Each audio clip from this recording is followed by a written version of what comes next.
Today we have the most anticipated and the most asked for podcast. We have our boy Chad K over here.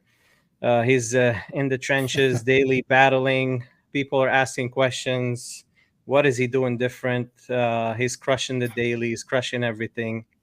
Uh, what's up, Chad? How you doing today? I'm good, man. How you doing, Carl? The best Good, good, player good. actually in Tampa. That's you.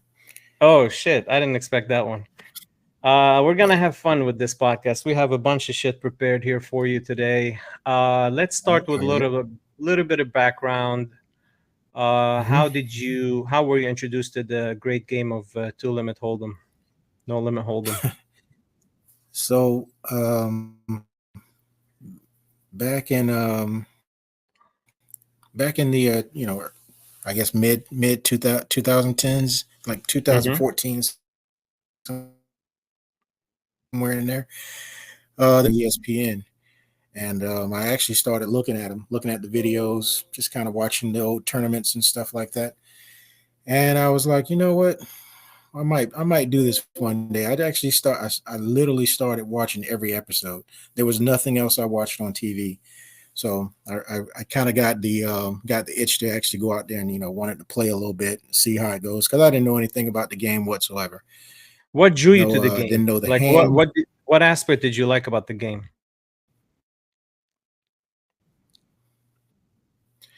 I'm all about competition. I'm all about competition, and whether it be cards, whether it be ball, football, I like competition. So, and I was like, well, if it's probably, I was my first train of thought was always it's more like luck. So I didn't think about any part of the skill. Didn't think any of it was skill whatsoever. I just was assuming that it was all luck. So I was like, I'll go out there and try my luck. I played blackjack. What hard? How much harder can this be? That was my initial train of thought when I first started. What's your background? You said I'm competitive. Lord knows it's different. Did you have any athletic background? Did you play sports? You said ball. Are you talking about basketball? Yeah, I played a little football. Ran track. Actually had a scholarship in track to FSU, and then things got a little bit. Life took an alternate route for me. I ended up having a child early, right out of high school. So actually, that's the one that actually works at Hard Rock. And I'm really proud of her. She's been there for a while now. She's a manager there. Wait, But your daughter that's works kind at of how Hard I Rock? kind of I didn't know that. yeah, she does. Yeah, Oh shit! What department? she's actually she works in slots. She's actually the supervisor of all the managers over there at the slot area. So she's been there for a while. Oh, wow! I didn't know this. Okay, so you got a kid early. You got the scholarship to run hmm track. So this is where the competitive drive comes from. Uh, so you hmm were introduced, you said, to poker in 2010, 2011. You thought it's all luck. So if you thought it's all luck, you know you can't compete Well, when the luck that was factor. that was like 2014. 2014. Okay. Did you have any background in cards? Did hmm you play spades? Did you play anything or?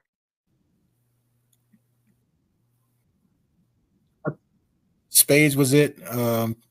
There's a game called Tunk. I played that, but other than that, that was really about it for me. I mean, I play hearts on the computer every now and then, but that was about it. Okay. So 2014, you were You don't want to introduced see to me the on the game. When did you spades table first either. sit down at a table and play? Was it a home game or was it straight at the casino?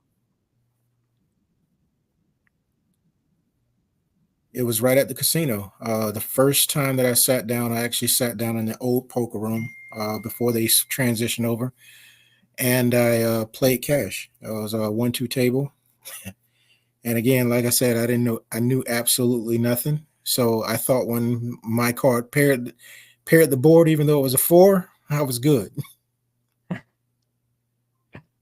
Uh, I'm gonna share here a couple of pictures of you with the swag. You always have swag at the table.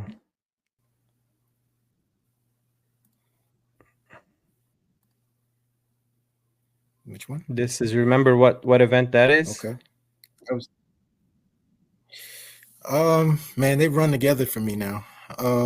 True, That true, one I true. don't recall. That one was this year.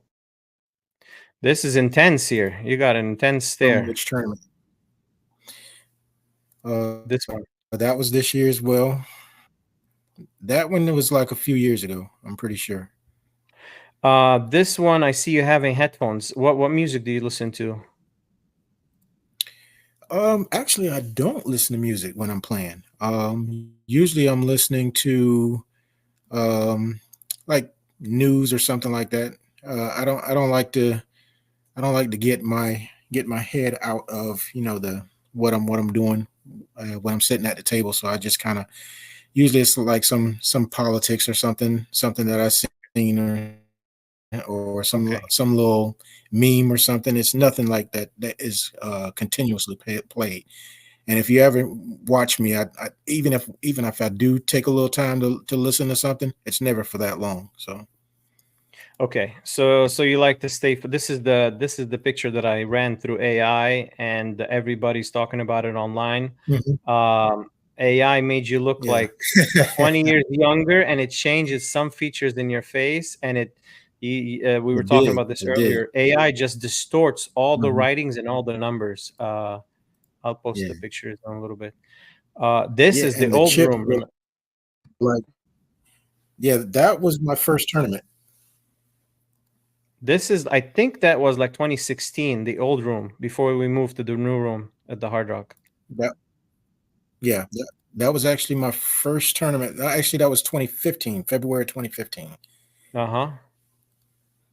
Because I Um, started the first time I played cash was in December of 2014. okay. So you started playing 2014, dabbling with the 1-2. When did you transfer to tournaments? At what year? And did you see any success in the beginning, first couple years? Well, again, that last picture that you had with the lady, I forgot what Mm-hmm. they called them at the time, the calendar girls or something. Yeah. That was actually my first tournament, and I Mm-hmm. actually had the chip lead that first tournament, and in the flight that I was in, and I didn't even cash that tournament, so it Well, was pretty yeah, bad. when you first play I went in that tournament, I went in that second day, day two. uh-huh. Yeah, I went in that tournament. I was the second day. I was kind of like, this is going to be easy for me. I was real cocky, real because I had the chip lead for that day, so I was like, yeah, this is going to be nothing for me. I think I was Uh-huh. out probably maybe the third or fourth person out of that out of day two, and I was like, okay, I might need to revise, some things about my game plan when I'm sitting at the table and stuff. So, Of course. This but is, those by the first way, years, man, those first years, um, yeah, that's the distorted. I'm like, who is that guy? that's the picture. It changed some of the features in your face. You just the AI, it's called Leonardo AI, the app. You just put the picture and just swipe on it, and it just improves Uh-huh. everything. But it changed the features in Right. your face. A couple people Yeah. will read the comments later on. They were like, "Who is this guy in the top picture?" At first, there I thought, I think Eric Moffat asked. He's like, "Who's this guy in the top picture?" And I'm like, "This guy Yeah. is Yeah. he goes by the machine. People fear him at the table." I thought he's being sarcastic, like, "Who is this guy?" But then I Hmm. put two and two together. I'm like, "Oh shit, yeah, it changed the features in his face." Okay, let's go back to the strategy. The Hmm. first few years in tournaments, when you accumulate chips and stuff, that's the thing in poker. The beauty in poker is like anybody can sit down in a tournament, probably win the tournament first time they're playing, and you probably made so many mistakes to get there, but you just got lucky, like the deck was hitting you in the face. And people don't Yeah. Yeah. understand. They think they just got this, they got it down. The more you know about poker tournaments, the more it gets complicated. The less you know, the better sometimes. Like ignorance is bliss sometimes, but of course, you're not going to be consistent. You're not going to win. You might win the occasional tournament and just fall off the map, and people will never hear about you again. But that's the beauty of poker. That would never have it happen in basketball. Like imagine you playing the first match of basketball and winning the match. That would never happen. In poker, it could happen. Like it happens in Right. WSOP almost every Right. random wins the tournament that I, people I, have. I've never heard about. But anyway, Yeah, because okay. So yeah, 'cause first you hear tournament. some people like just recently where the guy. Yeah, I was just Oh, saying sorry. you hear just recently some new guy that first time in poker he just won. So yeah, yeah, it happens all the Oh yeah, time. yeah, it happens all the time. Yeah, yeah, and they think that they have it down. The thing is, when somebody wins, that's it. That guy is hooked for life. Let's take a look at your Hendon mob and see the progression. And the reason, we don't have anybody on the podcast, just anybody. The reason I had you on, like Chad Kitchen said, you're the most improved, and he's right. Your results just like skyrocketed this year, and I Oh, you don't talking think about it's Glenn? just, huh? You talking about Uh, Glenn? Glenn said it. Oh yeah, you know what? Yeah, Glenn Joe. Yeah. Shout out to Glenn. He said you're the most improved, and I have to agree with him. And we have to clarify. I don't think it's luck because every time I look at you in the tournament, you have a bunch of chips. So you obviously adjusted, and now you have your own style of accumulating chips early, which I think is very important. Getting 2-3 stacks early in the tournament is gonna get you Hmm. to go deeper in the tournament. And every time I look at you, you have five Yeah. stacks. I'm like, how is he doing it? Starting stack is 30K. Mm. By level 3 or 4, Chad Yeah. has like 120K while I'm sitting at like 20K. I'm like, what is this guy doing? Oh So we're man. gonna dive deep and see what you're doing. But let's look at the Hendon mob here. Your first Okay. result is February of 2015, 49th place, 1300. So this is the first year Hmm. here. You got four scores. You got Hmm. 78th, 16th, 47th, 9th. Nothing crazy going on here. You got 2016, Yeah. also a couple scores. Before we move on, what do you do, Chad? I never asked the main source of income, your job. What is it that you do? I actually am a supervisor. I've been managing in the trucking company for about 20 years now. 24 years now. Damn. Trucking company, what do you guys do? Deliver product? And in layman's terms, what do you guys do? Trash? No, trash. Trash. Ah, okay, okay. And you Pick said up and 20 years. removal of trash. Yeah. Mhm. Damn. And how do you 20 have years. time to 20, play 24 tournaments? actually this year. 24 in Because when you, November. sorry to I'm interrupt you. usually done early. I'm usually done early in the morning. No, no, you're good. I'm usually done early in the morning because we start so early in the morning. That's one of the reasons why playing the later the late stuff was like kind of hard for me because I didn't end up having to get right back up in the morning. So Um, when you say early, so I what's actually day to day look like in the life of Chad? What time you're getting up? What time you're coming back home? my day starts about 2 o'clock in the morning. 2 o'clock in the Wow. morning, and usually I'm at home by about 3:30, 4 o'clock, somewhere right in there. So during the leaderboard, how were you playing the 11 o'clock every day? How were you making it to the 11 o'clocks in the morning, the 11 a.m.? So those were late regs, mostly. Yeah, late regs. So you're just getting there after you get off work straight. Hmm. Yeah, because Okay. Okay. I usually get done like right around 1 o'clock. I'm Uh-huh. usually done. Well, even sometimes it depends on what the day is. Like usually I'm getting done like 12 or so. And if I don't have anything scheduled, I don't have any meetings or anything scheduled like that. Mm-hmm. Usually I'm free from that point on. So Okay. Let's compare. Now I gotta. I'm like, how is he making it to all these tournaments? Now it makes sense. Let's compare. 2015, you have your first recorded score. Obviously, you're not serious about the game. 2018, you have 12K. 2019, you uh-huh. have 52K. A little progression going on there, but nothing crazy.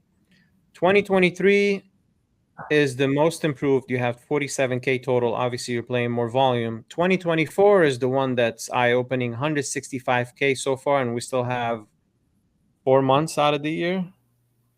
3-4 months Yeah, going, yeah. and you're at 165K. Let's see what happened in 2024. Let's see the results in 2024.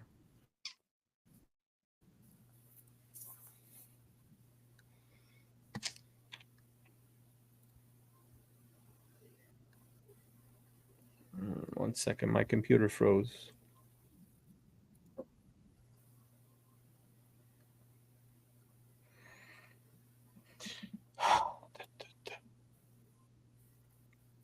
Okay, 2024. You got fourth place in the 400 single day. Antoine Bunkley Yeah. won. Shout out to Antoine. He got Yeah. 74K and he got fourth place. Was that a chop or you guys played it down? Yeah. No, we played it down. We had already talked about it. We weren't chopping. Nobody was chopping at the table. Okay. What are your thoughts on chopping, by the way? You know, I so when I first started, I would always consider making chops and stuff. And the reason being is because I wanted to build my bankroll based on that. Mm-hmm. And so if the chop made sense for me, I'll go ahead and do that. And then a little bit later on, I just started, I got to get more experience at the final tables. So I was just kind of like, no, let's play it out. So that's kind of where I am these days, unless it really makes sense, or like the one where Tom, myself, and this other guy Hunter were in. We were the last three. No one moved. The only thing was moving was the chips. No one moved for like 2 hours straight. So we were Mm-hmm. like, okay, let's go ahead and chop, and that's the one I took first place on that one. Yeah. That's fair. Right after that 27K score, in February, you got another 31K score. You got sixth place. That's the main event. Let's see. Oh, this is the one that Hmm. Ross. Shout out to Ross. You know what? We're gonna have Ross next on the podcast. This Yep. this will be Ross won. fun. You got sixth place. Mo Halwani. Shout out to Mo. He's a good buddy of mine. He scored 41. Gal, I don't know who Gal is. Jake Farrow, the snake. Jake the snake got third. Diego, shout out Diego. He's a cash crusher. The only And say that again. Yeah, that was like the second, maybe the second time I played with Diego. I think that was like the second time that I've played with Diego. We'd played before, but not too often. I didn't You know know too what? many of the guys at the final table. Like Ross, Diego, and I think Ryan. Both Diego and Ross are dangerous. Diego is very theoretically sound. Yes, If he sees a spot, he's gonna take he it. is. He's got good presence at the table. Ross is dangerous too. Very unpredictable, very aggressive. They're both tough to play against. They have a Which background is both in cash. They play the nosebleeds, so they're hard to read and they're gonna Mhm. put you in spots for sure. Okay, so you got that 31K, and now your consistency is crazy here. You got fifth, third, 15th. The dailies, just crushing the dailies. Then a big score in May for 39K. That's the Deep Stack Challenge. Again, Mhm. Hunter, this is the one you're talking about. Tom, Hunter, and you, and Chase Madden. Yep, yep. This is sick. And then here you keep Yeah, it was a good crushing. final two with that. And then after this comes the leaderboard. Let's talk about the leaderboard. You shined in the leaderboard. You and Arman. I wish Arman would come on here. You know what? I forgot to tell him. Just Oh yeah, oh, we got Eric Moffat here watching he takes live. some What's risk. up, Eric? Eric took That's down the reason. the he took down the triple 30 a couple weeks or a week ago. So Yeah, the wasn't for Eric, I leaderboard. would have stopped back in 20 something, 2017 or something like that. Why do you say that? What did Eric do? So back then, I actually that was when I really started playing dailies, and Eric and I would see each other. We'd always see each other at the final table at the daily. So we Mm-hmm. were kind of like, we actually became, friends, like friends because of it. And he he invited me one that year, 2016. He invited me that year play in his poker league, and his poker league with those guys, it's Fishhawk Group. With those guys, I just started playing a lot more different with people with different styles of play, and it kind of helped me get a passion back into it and want it to be better. So he's actually the reason I actually kept going. So yeah, I appreciate What's the Eric out fish there. hog group? You said the fish hog group. Is that like a league they have? It's a poker league. Yeah, every year we do like a little kind of like the WSOP. One buys in. The winner gets to buy into to one of the events out there. Nice. Um, so Eric had a was Eric used to play dailies all the time. He used to play tournaments, and then he kind of quit, started playing cash a little bit. I guess he found the cash route to be more profitable. Of course, cash is going to be more consistent. Tournaments sometimes they mess with your head when you're going on like a 20-30 buy-in, no cash. It's nice when you're on an upswing. It sucks when you're on a downswing. You start questioning Yeah. everything. Okay, so we looked at the Hendon mob, the leaderboard. You crushed. What made you chase the leaderboard? First of all. Well, I I had intended because I wasn't even going to play it. But Mm-hmm. I went to Hollywood earlier that month in the month, and I was like I wasn't even going to be any contention for it, so I wasn't even going to play it. And Mm-hmm. then I the first tournament that I when I got back, I cashed and I saw I went to like 18th place, and I was like, okay, I might actually have a shot. So I think next week I was in third, well fifth, then third, then went to first and back down to second, back up to first again. So and for me it was all about competition. I like to compete, and if there's somebody that's doing good, that's and I consider them a good player. Like, I actually consider Armand to be a good player. Um, then hey, Yeah. we What do got you to go think at about like it's in the Armand's game? NBA Finals. Let's do it. Mm-hmm. What do you think about Armand's game overall? I actually Uh, like Armand's game. I actually like his game. He's not too far from. I've seen him do similar things that I do. So he he anticipates well. He reads pretty good. He his put his ability to put somebody on the range and it be true, hold true at the end of the play. He's normally times he's spot on. There's some times that everybody is off a little bit, off on a because you can't always predict aces or something like that. But of for course. the most part, he's usually right there, right where he needs to be. So he does pretty well. Shout out to I mean, Needing. We got to it's a give him. quite a few guys on that top list.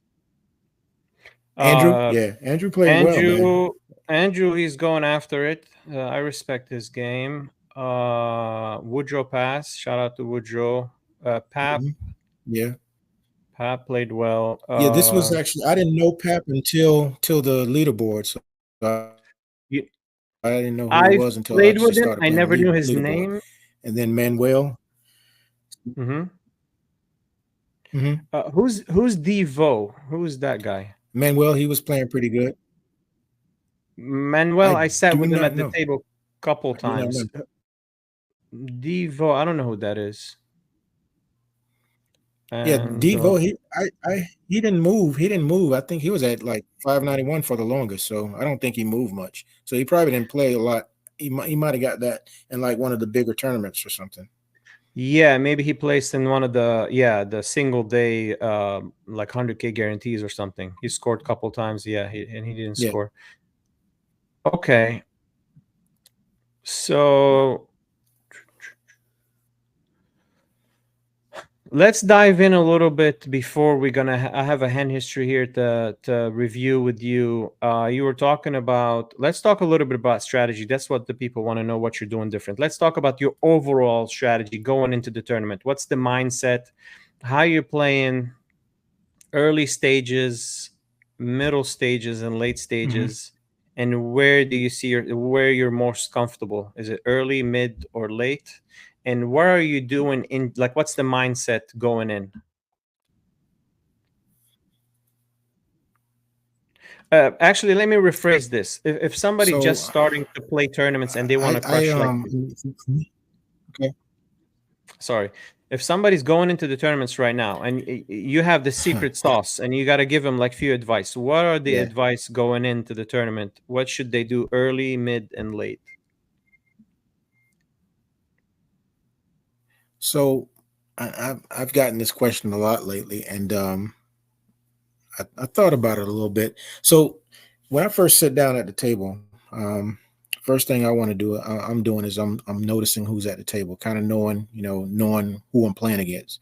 Mm-hmm. Every little thing that happens at the table, I'm monitoring any little move that you're doing, any raise that you're doing.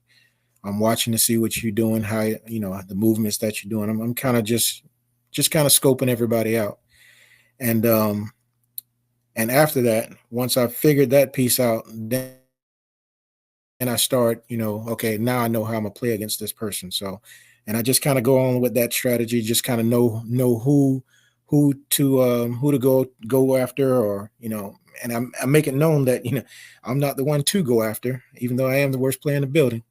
I make it known not to go after mine, but I start doing that, and then I start setting goals, personal goals for myself while I'm at the table.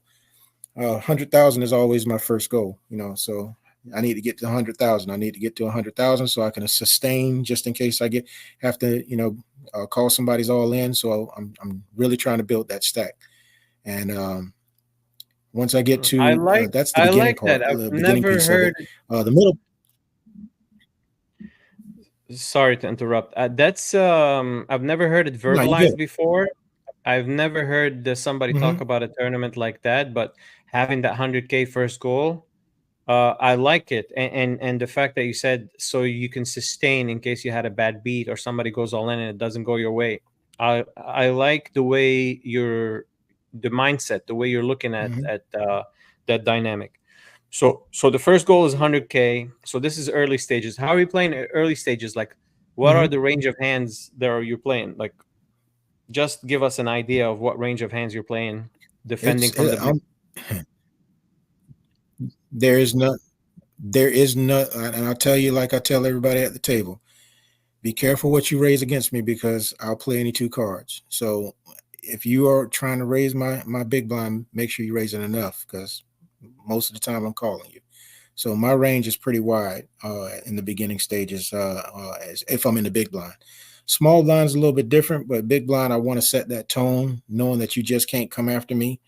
Um, I'm gonna play back at you, and I want that to be known when I'm at the table. So Okay, let's bypass my get blinds is let's what I'm get a saying. little bit more. Let's get a little bit more technical. So when you say play back at you, Yeah, what are sure. the range of hands that you're three betting from? What's that range looking like? Well, let's say I open cutoff, and I've been opening a lot of hands, which I normally do. What are the hands that you're playing back at me with? Three bets, I would say ace nine, ace nine, queen jack, king jack, king queen, of course. Um, 10-9 suited, 8-9 suited, 7-8 suited. Okay, so a lot of broadways and some suited connectors mixed in there, and some ace Mm-hmm. X offsuit. Uh, what's the plan when you three bet and you break the flop? What's the plan after that? Like, let's say you three bet ace nine and the flop comes like jack seven deuce. What's the plan after that? Is just go after it, slow down sometimes. So I don't know if I want to answer that, but You don't have to answer if you don't want to I'll give. be honest with you. So yeah, I'm gonna keep that one to myself. It Okay, depends. okay. It depends on who the person is. It has a lot to do with who I'm playing against. So What does studying look like to Chad?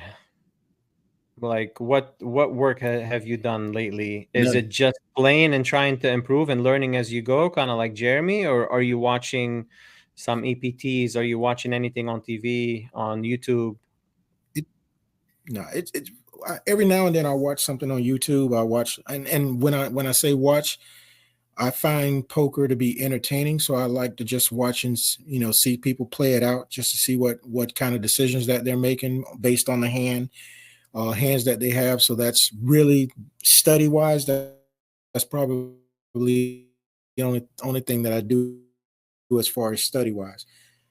The key for me is that from everybody that I've played against in the past, I've taken away something from that person, including you, Carl. So I've learned a lot just by looking and watching, noticing, stuff that people do in certain situations, and that's just kind of the way I am. I learn as I go, and in real kind of intuitive that way.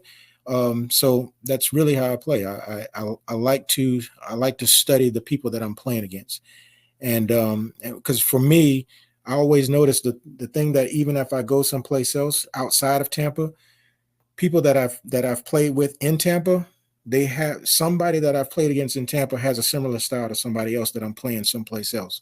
So I kind of associate that person with whomever I'm at the table with. So it doesn't, for me, it doesn't matter who I'm sitting at the table against, as far as you're a pro player, or as far as you're the beginning player.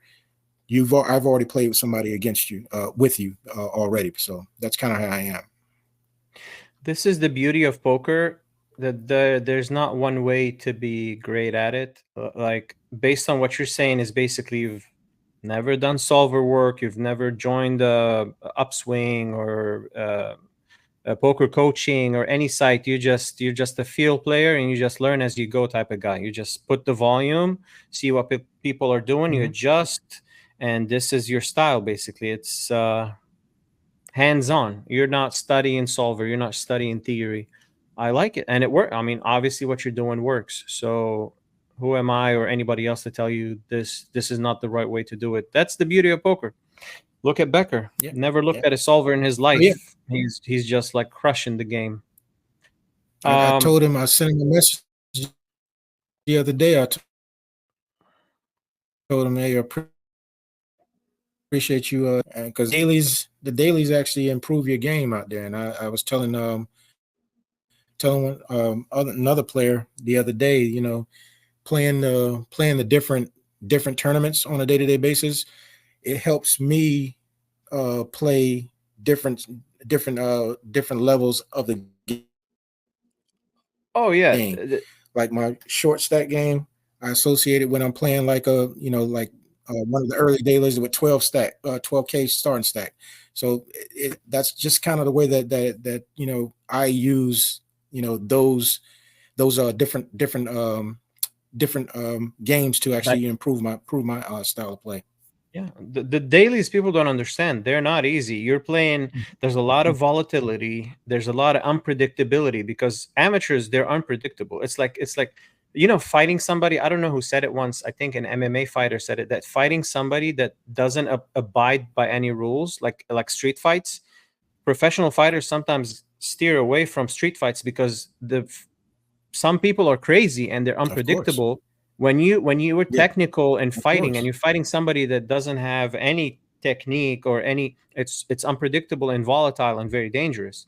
Poker is the Hmm. same. When you're playing against somebody Absolutely. that's playing six deuce and jack three, again, we always say that we want these players, but in the short term, it's tough to play against because you can't range them. Like, they're gonna call from the small blind with any two cards with 6-10, 7-9. Like, you'll be like, in Hmm. your mind, because you wouldn't play these cards from that spot, you think that these players wouldn't play, but at showdown you'll be like, what the fuck? Like, that's so technically wrong, but they did it and it worked in the short term, and it will hurt you. So you're Yeah. imagine Yeah. seven other players at the table that are playing like this. So it's too volatile. Hmm. Um, okay, so we got an idea of the overall technique. Let's dive into this hand I have set up here from the EPT. It's a 5300 main event in Barcelona. It just happened a few weeks ago. Three people are involved. I'm just setting up the hand. People are involved. The reason I picked this hand, I was watching the EPT yesterday. Uh, Rania Nasruddin, she I think got heads up in the last main event. I forgot. I think it was Paris or something. She's American. She called Mhm. from the small blind with King 5 suited. I just want your opinion on how to play from the small blind. What's the overall strategy? And I plugged it in the solver, Okay. and I'll tell you what the solve says and what hands we're defending from the small blind. They're both deep, by the way. They're both not both. All three players are over 60 big blinds. She has like 120 bigs. The guy that opened has like 80 bigs. The big blind has about 60 bigs. So they're all deep stacked. It was open, small blind, she defends, and big blind defend. And the flop is like Jack, Jack, Deuce. And we'll see the action here. Let me share the screen 1 second.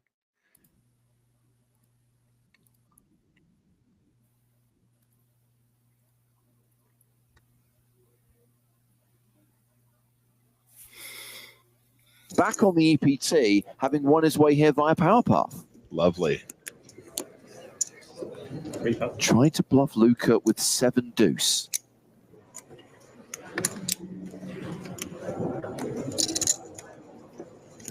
We're going to watch it and we'll break it down afterwards. All right. I call. Muradov, the original raiser. Nasruddin calling in the small blind. Janway defending his big blind. 3-way to the flop. Jack, Jack 3. Huh. Well, this is an above average flop for Jack Deuce of clubs. And Muradov is continuing into 2 opponents. With the action check to him, he bets 20K. I like the size here. If he's going to have a continuation bet here on this board, I think keeping it small is good. Goes 20 into about 87, so a little bit less than a quarter, which I think is great. And Rania will find the float with the king high and the spades, and obviously the opportunity to bluff as well if his opponent slows down, or if her opponent slows down in this case. John Way deciding whether or not he wants to raise or call. Let's stop it here for a second and just break down what happened so far.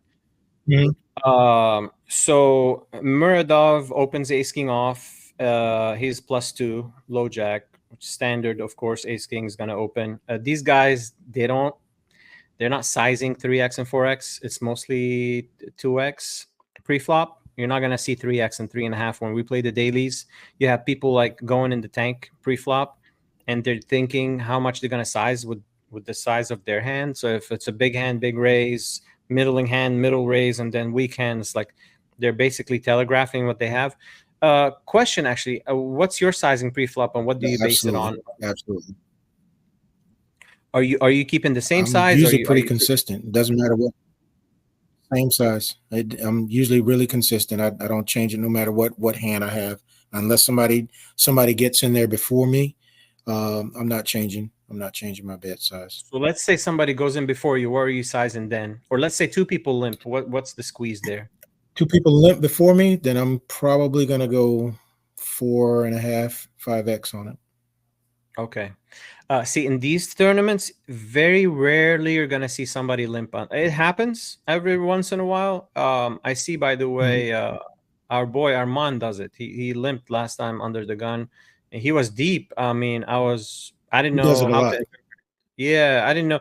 I mean, I don't know the morale behind it. I don't know the technique behind it. What is he trying to accomplish? But anyway, so you're sizing, you squeeze when there's limps, but normally it's just you stick with one sizing no matter the strength of your hand. I like it. That's theoretically sound, because you hear a lot of amateurs say they would defend the hand like 3-9 or something, 9-3 off, and they'll be like, after the hand, if they win, they'll be like, oh, you only min raised. Well, I look at them and say, you're only gonna see me min raise. Like, what do you think I'm gonna? The only time I size big is like late in the tournament if I'm trying to lean on a stack. Like if I see like the big blind has 7-8 bigs and they can't call, they might call 2x. But if you size again, 3.5, but that goes back to. Yeah, I mean that goes back to knowing who you're at the table with. So if you don't know that person he's always going to min raise, and I mean, you shooting yourself in the foot to me. You don't know who you're playing with. 100%. Anyway, so let's see what happened here. So Muradov opens ace king, standard as can be. Small blind Nasruddin, she defends king 5 by just calling. What do you think about this call with king 5? And what's the threshold here in the small blind? What hands, like what king X are you folding, or what king X are you continuing, or ace X? Like what's the strategy here in the small blind? Because small blind is very tricky to play. It's not like the big blind. Big blind, we're getting we're getting really good odds. We're gonna realize, even if we're not gonna realize equity, but at that moment we're getting such a good price, we continue with the wide range. And some people just call any two. Like some hands you have to let go, like the really garbage hands, like 4-7 off, 9-3 off. Those hands I see people defending 100% because they think you gotta defend wide, so they defend literally any two, and they might miss. Sometimes those hands get you in trouble, like you flop one pair or middle pair and you just call down 3 streets or something. Anyway, so she defends king 5 from the small blind. What's the strategy here? What's the cutoff? Like what hands are you 3-betting? What hands are you just flatting? And what hands are you just folding? Because remember, the small blind, you're going to be out of position this whole... Oh, sorry, go ahead. You will.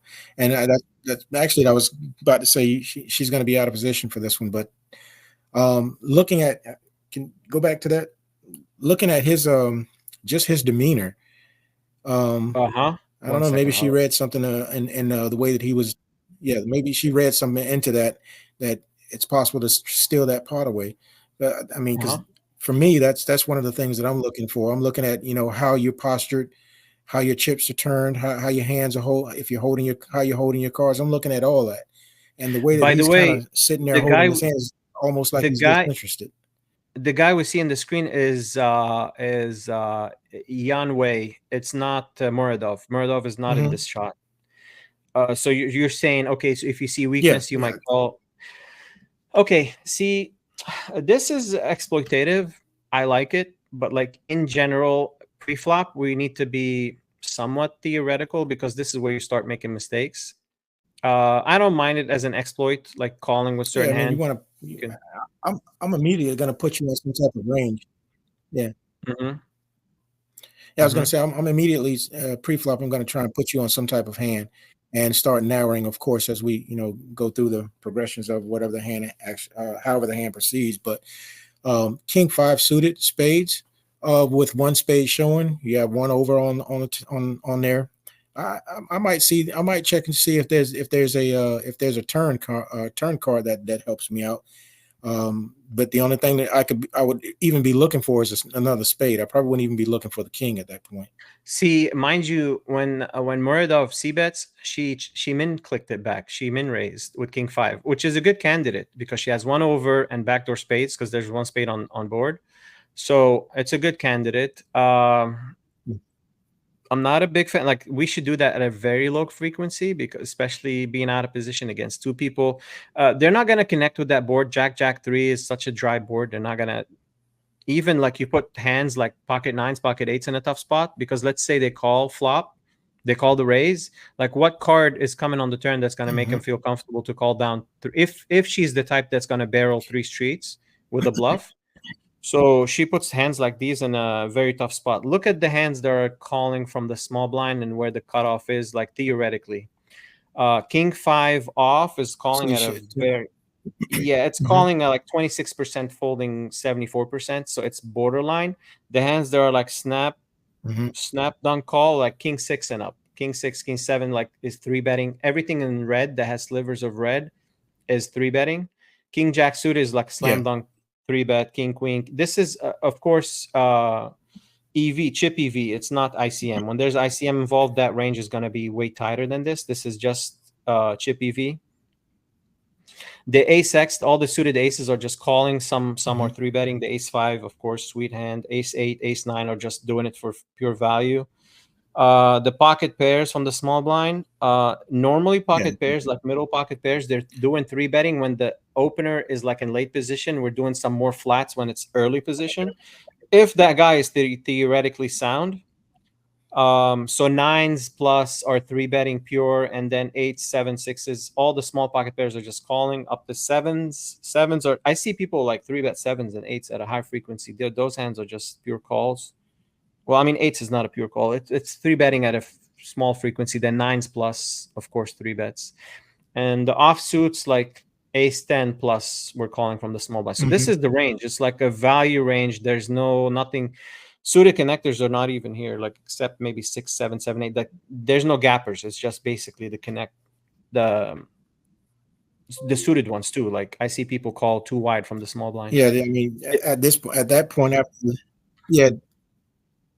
yeah, I was going to say with the suited connectors, it's not even an option at that point. But the one thing I do like is I'm psychological when I'm at the table, so I like the fact that she min clicked it. That gives her the opportunity to put a seed of doubt in his head. It's tough to play my against. jack may be a little bit better than your jack. She's going to make better hands fold sometimes. Like I said, the middle pocket pairs, like sevens, eights, fives, that may continue in the hand. But now she clicks it back on jack 3. You might call one street and just give up on the turn. It's hard to continue. So she's making better hands fold. She's making some ace X, ace. That's the whole point of raising there. I'm not a big fan of it, absolutely. but since she's done it, the whole point of it is to make better hands fold. The ace X, even like hand like king queen, it might call one street, like king queen with the king of diamond or queen of diamond might call one street, or even fold on the flop, which is a great scenario. That's the whole point of raising. Anyway, let's continue the video. So she min clicks it. Obviously, we know because we know the cards. This is not gonna work because Yan Wei, a flop, the nuts basically flop trips. He's not going anywhere. Keeps it cool.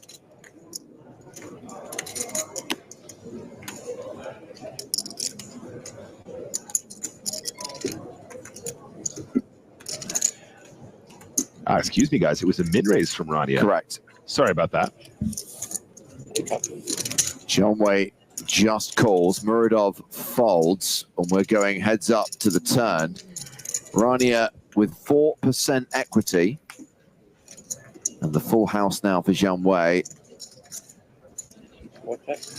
Yeah, and you have to imagine at this point, we're pretty much over the hand. The cold call here is going to be a 7 or a tray. A jack or a tray, excuse me, pretty much every time. It's got different combinations of a full house now. Unnecessary. But don't worry, everyone. We've got Orest on YouTube with some analysis of this hand, which I will relay after its conclusion. I bet 100,000.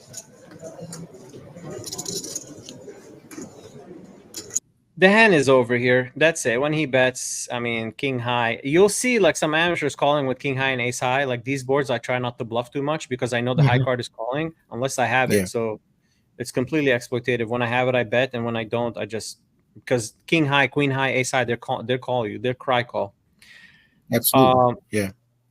Anyway, I thought it was interesting. I just wanted to see your point of view on the small blind call. Let's move on a little bit to the questions from the chat, see what they have questions. You're very popular on Facebook. People got engaged. And after that, we're going to talk about the situation of the local poker rooms, see what's your take on it, what's your favorite, what's the least favorite, what's going on locally now as far as buy-ins, what we like, what we don't like. But let's see what the guys got on. Let's start with Facebook.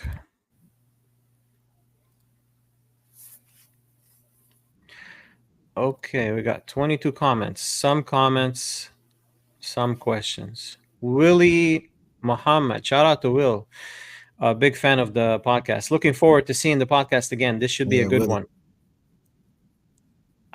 Willie is a local grinder. He moved to Vegas now. He's big time. I told Willie I'm firing up. Yeah. Thought I was going to see him when I was out there, but I didn't see him. I didn't see him either. Okay, this is Joshua Nicholson. I'm sorry, go ahead. I see him. I did came to play one of the dailies. I did see him out there. Oh, yeah, I didn't see him at all. Yeah. Joshua Nicholson, this is the comments about the picture now. Who the hell is this guy in the top picture? Let's show the top picture. And okay, Yeah. this is the AI. Look how it distorted Jack 9. You can't even read Jack 9. And look at the Hard Rock here. The logo completely different. Yeah, I All the know. Yeah, looks comical. It does. It's weird. You could, the chips are all different, man. It's Chips are different. Yeah, it just like distorted roses or everything. something. Yeah. Okay, so Josh here, I didn't understand what he's saying at first, but then I put two and two together. This is what I said to him. I said, ran the top picture in AI software. That's what I got. And at first I said he goes by the machine. I hear players fear him at the table. This is where Eric Moffat jumped in and he said, it's an image. What would it look like if Chad and Bill Perkins had a baby? Damn. Bill Perkins. You know who Bill Perkins is, right? Fishhawk actually gave me the nickname Machine. Oh, really? Yeah, that's where that came from. From the home game? Yeah, yeah. Dung Cow, our boy, the dealer, shout out to Mini. Dung, says, wow, super amazing, Chad. Shout out to Dung. Georgie Ferrer, shout out to Georgie. He put 3 fire emojis. Then your boy, Glenn Joe, shout out to Glenn. He said, 2024 most improved player of the year. And then Eric Williams asked, shout out to Eric, the OG dealer at Hard Rock. He said, explain this leaderboard to me. I don't know what he means by that question. Do you know what he means? I'm thinking that he's talking about how do they calculate the points and stuff. But I mean, for me, I don't even worry about the points. I just worry about winning. Okay, explain the points. It's they have brackets. First place gets, like, let's say 90 points. They calculate the number of entries, and that is multiplied by a factor, and then they multiply another factor of the buy-in. They have range of buy-ins. So let's say $100 buy-in gets you, like, I think it's like multiplied by 1.04. So 90 multiplied by the factor of how many players are in, and then multiplied by a factor of the buy-in range, and that's how they get the final score. And whoever gets the most points, they had packages for like top 20, I believe. It went from $4,700 package down to it's all that complicated. It's not that it's pretty, it's like broken math, down on but my thing is I'm looking at what place I'm getting. That's where I'm at. You're just get first and you don't worry. I everything else is moot to me. Eric Moffat, he's watching us live. Shout out to Eric, the OG. He said, my man has been killing it. Eric said, but some rando is in that top pick, LOL. Again on the picture. Yeah. I said it's Chad when he was a young buck. Rashad, shout out to Rashad Cook. He said, one day I want to grow up and to be like, The Matador. The Matador, yep. He's pretty active on social media. He's got his own channel. He said, what does one have to do? Tell him what you have to do, Chad, to win. Oh man, I've picked some stuff up from Rashad, man. I mean, it's putting the time in. I would say putting the time is the biggest thing, man. You'll never get to be good unless you continue to try and get better. And just listening to somebody online or some type of study doesn't do it for everybody. You got to actually get out there and physically, get in the grind of it, and learn from experience. And that's kind of how I want. I mean, you're gonna take some lumps and stuff, but hey, that's part of it, man. That's part of it. Yep, you gotta be in the trenches to learn. That's the best teacher. Antoine Bunkley, shout out to Antoine. My dog definitely earned his place as one of Tampa's best. Chad been getting better and better for a while now. Proud of my guy. John took some stuff from Antoine too, man. Yeah, Antoine is a crusher. John Ripstra says, agreed. But if you ask Chad, he will tell you he's the worst player in the room. Yeah, you said it on the pod earlier. You were like, I'm the worst player in the room. That came from an actual player, man. This was like 2016, 2017, maybe somewhere in there. Guy Uh-huh. told me I was the worst player in the room. So Oh, really? from that Who point said on, that? that's what I've been saying. I'm the worst player. I don't know Who him. said that? I actually I don't know him. He comes there. He comes there every now and then. I haven't seen him in a while. But he was there probably a couple of weeks ago. I thought I saw him. But yeah, I don't know his name or anything like that. But that's where I got it Worst player in from. the room. It's been with me since. Thomas Robertson. Shout out to Thomas, My local grinder. motivation, put it that way. Right. He T. said let's go. Let's go. Chad has been on fire. I'm excited for this one. Well said. Matt Longfellow. You know Matt. He's a Uh, grinder too. I do. I do. Yeah. Chad, who is the man in this Matt's cool, picture? man. Oh shit. Again on the picture. Who is the man in this picture? I don't know, Don Matt. Campbell. I don't know who that is. Do you know who Don Campbell is?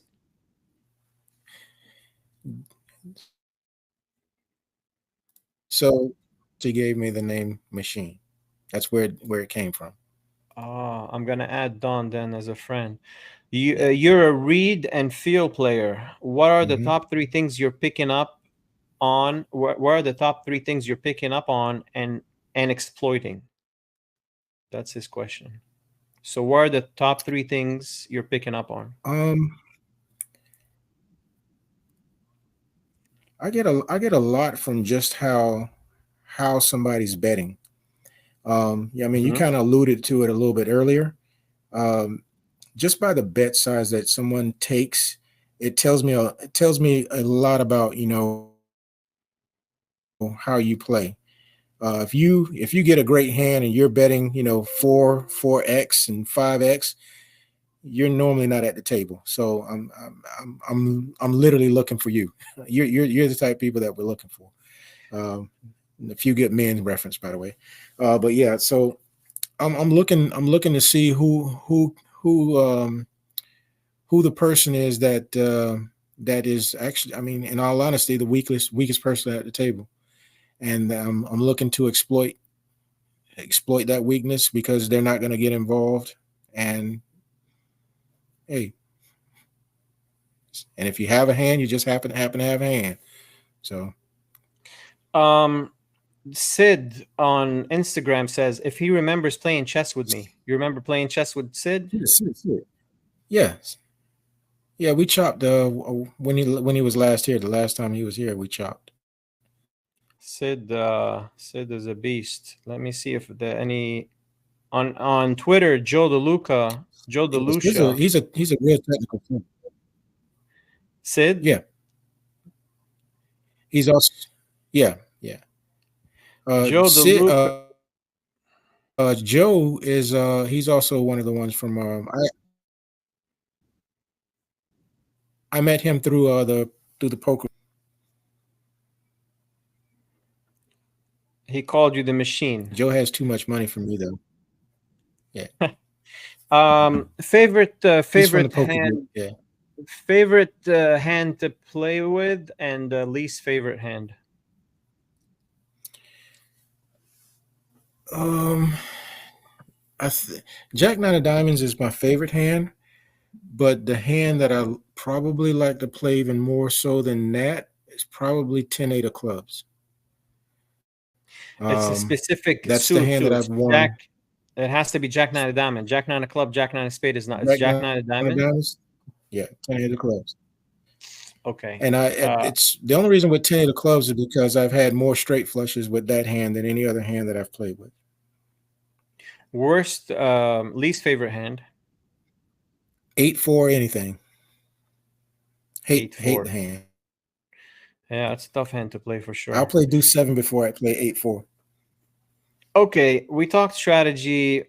We talked about the questions from the chat. Let's talk about, and we're gonna wrap it up. I have some rapid fire questions towards the end, but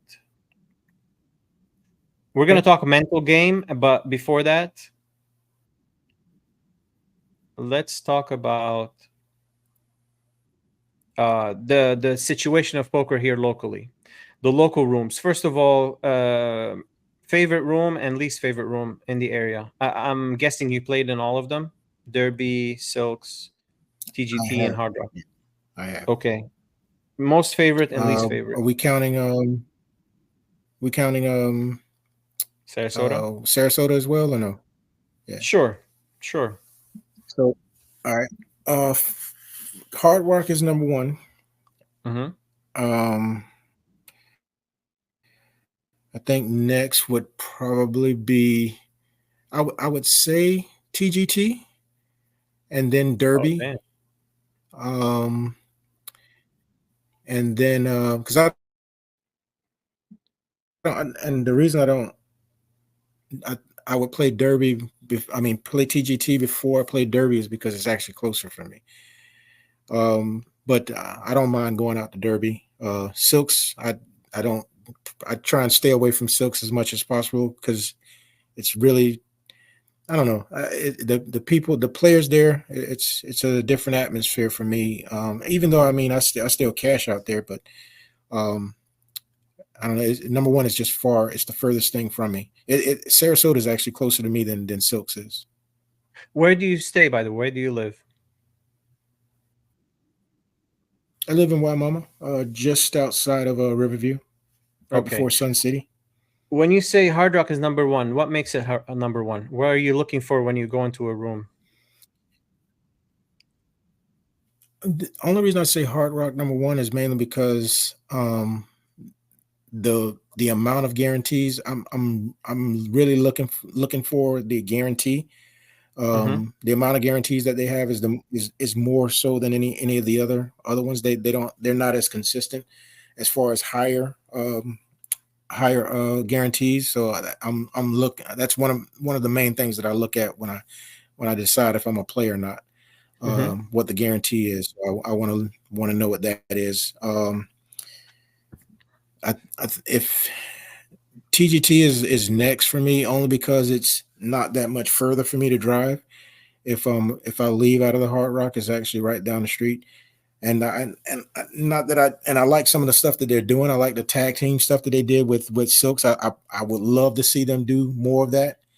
Hell, I would even like to see. I know it's probably not going to happen, but I'd even like to see all three of the ones in the Bay Area get together and do something together. Or for all four of them, rather, should I say, get together and do something like that. But that's That probably happened. never going to That happened happen. before we started playing tournaments. It was, I forgot what the term. Marsha Wolak, shout out to Marsha. She Really? talked about it. Yeah, it was 3 rooms combined, and they had the prize pool combined, and the final table was played at one venue, but three venues partner up.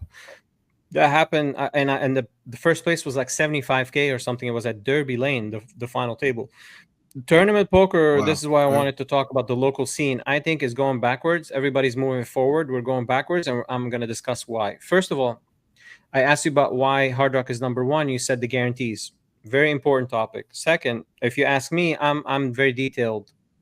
The aesthetics of the place, the cleanliness of the place, ease of going in and out, security, the chips, even the little things matter. The chips are nice. The dealers are on point. If you have an issue, you call a supervisor. The supervisor, shout out to Barry, shout out to Rose, shout out to Gretchen, shout out to the GOAT dealers like Joe. Italian Joe is on point. Knowledgeable. You want knowledgeable staff. You Love don't want to Joe. play supervisor and player at the same time. We're there to play. We don't want to supervise. So everybody's knowledgeable. They know the TDA book. Barry is on point every time he comes. He makes the ruling. There's no question about it. He makes the right ruling. When you're at a place like, I love Derby, I love the people there, the supervisors, they treated me so well over the years. But Derby is going backwards on the scene. You can't have people running the tournaments that don't know how to spell poker. The people that they have running the tournaments right now, it's amateur hour. So many mistakes. You're sitting there worrying if they're going to Really? fill out tables, balancing tables. There's a lot of small things, small mistakes. If they need a ruling, they have to call a supervisor from the next room to come. It's a problem of management. They need one supervisor on deck or it's basically you're disrespecting the players. I know tournaments don't bring that much money. We understand that, but how much does it take to have one supervisor on deck, just so players, when they're playing, they feel like there's a staff that cares? You go in Vegas, man, you get the best service. Jeremy used to say a long time ago, you ask a supervisor for one favor, they go out of their way to make it happen. And we're not asking for Yeah. Yeah. we're just asking for like a little bit of care. Just care a little bit, like show that you care. Not hire two people that have no clue about tournaments to run the tournaments. You can't have that. I think they're the only room in the nation that have two brushes running the tournament instead of supervisor. I don't play that often over there. The third take that I have is Hard Rock, and I talked with Yi. I love Yi. I love what he's doing. The guy, he's changed so much for the game, but I'm not happy with the state of tournaments lately. Those small buy-ins, high rake, are the cancer of poker. They need to go. It's okay if he caters to the amateur players in the morning, like run them in the morning, but have at least, back before like 2018, 2019, we used to have two $230 tournaments. We're not asking for $500 tournaments, just something in the $200 range. I know it brings less people, but it creates a better a better prize pool. We want to play for at least 4 or 5K first place. We don't want to play against 200 players and $100 buy-in, $30 rake, 30% rake, and it basically eats up the buy-in. So only $70 going in the prize pool. You're playing for hours, for 8, 9, 10 hours for $2,500 first place. When the $200 buy-in back in the day, it was every Wednesday and Friday. It was 10K guaranteed. First place was always 4 or 5K. You have to play against 50 or 60 players, and you're getting paid. 4 or 5K is a nice payday. 2,500 playing to beat 200-something players with high rake is just terrible. The second slap in the face is the new series. It's a great series. It's one of the biggest they've had, besides the WPT that they had here. The biggest, the main event is 2,500. They have way more events. They have some mixed games in there. I love what Yi did with the whole thing, but I know the problem. First of all, is it's not happening in the ballroom. Just slap in the face for us. I know they can't get the ballroom. They have like an event every few days in that ballroom. It's gonna happen. Yeah, you didn't know, huh? No, I didn't. It's gonna happen in the poker room. Somebody just told me it was gonna be over. Really? It was. It started. How is that possible? They have tournaments within the tournaments that there's no way they won't have enough room. It's gonna be an issue with the lower buy-ins, like the 150 and 250 buy-ins. They're gonna have flights where the list of alternates is gonna be long. It's gonna be tough for the supervisors. Are gonna be overworked to try to get everybody seated. They're gonna hire traveling dealers, so they're gonna have enough dealers but not enough tables. I mean, why does Hollywood? They have four biggest. The dealers won't make a difference if you. The stop in Hollywood keep growing. People travel for that stop because they've grown it over the years.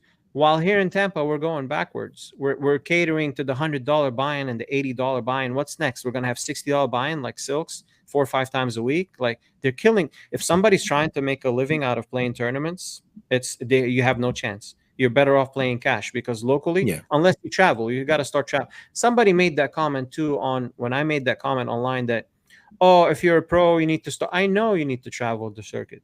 But locally, we have a great room. We have so much potential. Why do we have to travel? We should have 3, 4 stops here locally between Hollywood and Tampa. We shouldn't go anywhere. It should be Hollywood, Tampa, and Vegas. That's it. You'll have like, if 4 stops in Hollywood, 4 big stops in Tampa, and they grow the stops, we don't have to go anywhere. We have a great room in Tampa, and so the staff, we have so much potential. If the smaller room steps up, which DGT is stepping up. He's adding more tables. Did you know that he's adding more tables? Jacob, shout out to Jacob. He's adding more tables in the bar area. The last time I was there, they told me they were adding. He's adding more tables. I told him, I said, you want to compete with Hard Rock, you need more tables if you want to have tournaments, if you want to have big series. And they run the tournaments great. No issues. Their supervisors are on point. I forgot what the supervisor that runs it, the main guy. He's on point. Jacob is there always. The dealers, they have the best dealers. I always say it on the pod, because all of them are Ross, Michael Lockey, they have people that have been in the business for so long. They're professionals. You don't see mistakes as far as dealing. The room need a little bit of lift, and Mike's Jacob up is there. working on it with more tables now, and he's gonna have a multi-day event. Mm-hmm. Me and him, we're gonna have a meeting. He set up the multi-day. He's gonna have like a 2-week series. I don't know what the dates are, but we'll see. But the guy is putting work, so we applaud him. If those small rooms have like one or two stops a year, plus Hard Rock, if they step it Yeah. up a little bit, this whole ballroom situation is really bad for us. Anyway, I let this weight off my chest. We said it all. Again, we don't want to talk Let, shit let about me let anyone. me We go want back. to. No, Sorry, go but ahead. you certain about the ballroom? They're not opening up the ballroom for that event, for 100%. that If you look at the the cruise ballrooms, event. if you look at the ballroom schedule, every 2-3 days they have a big name. They have Akon in the next couple of days. They have big. There's no chance it's in the ballroom. It's gonna be in the poker room, Wow. 100%. Yeah, it's. By the way, let's plug it. The series, the signature series, starts tomorrow. They have the opener. Mm-hmm. I love playing at the Hard Rock, man. When Al can't hang, shout out to Al, man. He's the best blogger. He's a machine, 400. updating everything. You know who I'm talking about, Al. Al can't hang, even though he can hang, but I don't know why his handle on Instagram is Al Yeah, can't yeah. hang. Mhm. I love this guy, man. It makes you feel like a professional playing when Yeah. the blogging and stuff, taking pictures. It makes the players feel a little bit, you get a little bit of recognition. But anyway, let's wrap it up Yeah. let's talk about the last thing is the mental game. We know that tournament poker Okay. is grueling mentally. It's a mental game. Being physically fit helps It is. because they go hand in hand, Mm-hmm. being physically fit and being mentally sharp. What are you doing to, because now this month you're crushing first place. It takes a lot of patience, a lot of grit, and it's really mentally it's you against you. You're always, because sometimes people give up mid tournament. They're bored, they're just irritated, they just bust. What are you doing to stay focused mentally throughout the tournament? What's the mental work going on?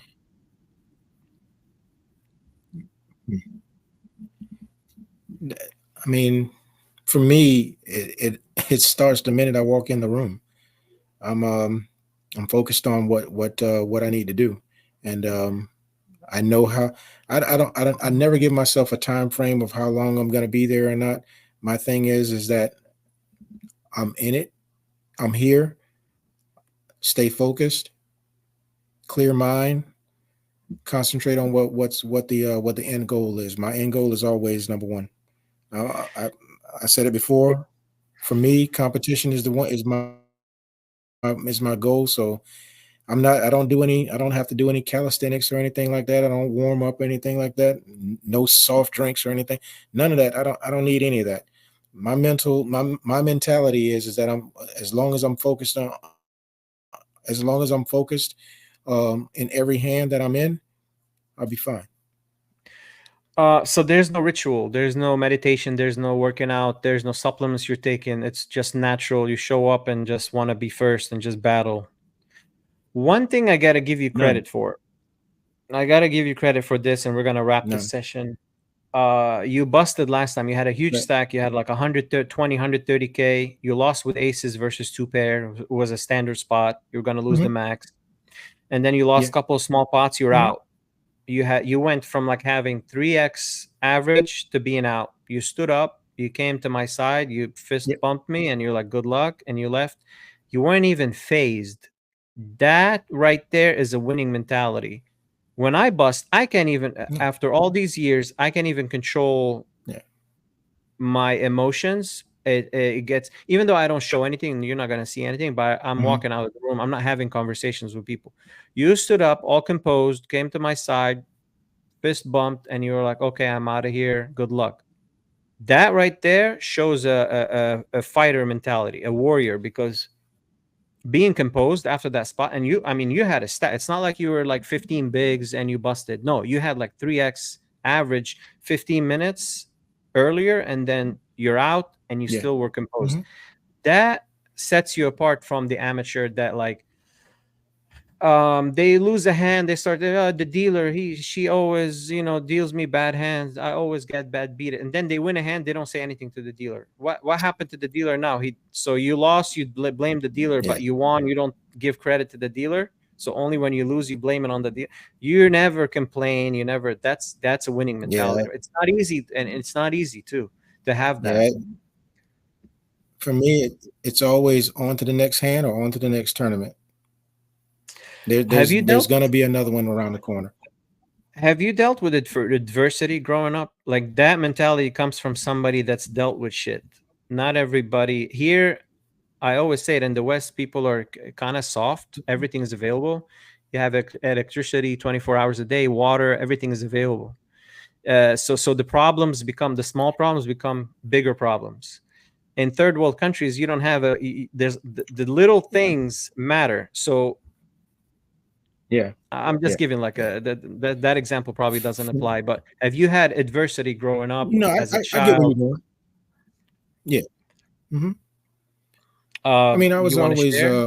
I mean, yeah, sure, sure. I've always been the type person to nothing really phases me as far as stuff that's happening. I mean, if it wasn't life or death, then Hmm. it's not bad enough that I can't make it to the next the next day, or in this case the next hand or the next tournament. So small stuff like that to me, man, it is what it is. You're going to have that variance in any in any tournament that you get in, and if you're not expecting it to happen, um, or you're not prepared to deal with it when it happens to you, then you're going to be frustrated. And for me, if you're frustrated, then that affects your play, and I don't like anything to affect my play. So emotions, all that stuff is out the door for me.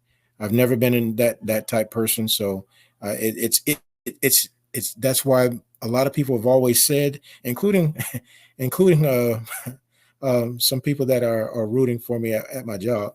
Uh, my natural demeanor, as far as how stuff affects me, it's easy for me. It's easy for them to see why and how I'm actually to play at poker. So So, I mean, where did that come from? Was it instilled in you from a young age? Were you always like the calm, collected, sit back and chill, or did that something like an event happen that made you tough like this? always, oh, It's just born. It's like a attribute that you had. it wasn't any specific, just life happening, and dealing with I mean, life happens to everybody, right? I can't be the person that says it only happens to me, and Hmm. only bad things happen to me. That's Hmm. that's that's not the way to go through it. I mean, life is what you make it. Poker is what you make it. Well said. Chad, thank you so much for coming on, man. We had fun with this one. Anything I else you want to appreciate it, say man. to wrap it up? I appreciate all the support from everybody, man. It's been a whirlwind. It's been a whirlwind. A lot of people coming up to me, and I appreciate everybody. Appreciate everybody. Well said. Okay, buddy. I guess I'll see you on the felt. Always, bro. Thanks for coming on. And I still owe you because I'm 0-1 against you, so I'll be back. Oh, and one about what? We had a hand together? No, we were in the last week. You beat me one on heads up, so I owe you one. Oh, I got lucky on you. Yeah. It was a standard cooler. Ace king, ace queen. I bink a queen. It's Yeah, just ace nothing, queen, ace nothing. king. I remember. Yeah. Yep. All right, buddy. Have a good I'm one. coming. Don't worry. You too, man. All right. All right. Bye.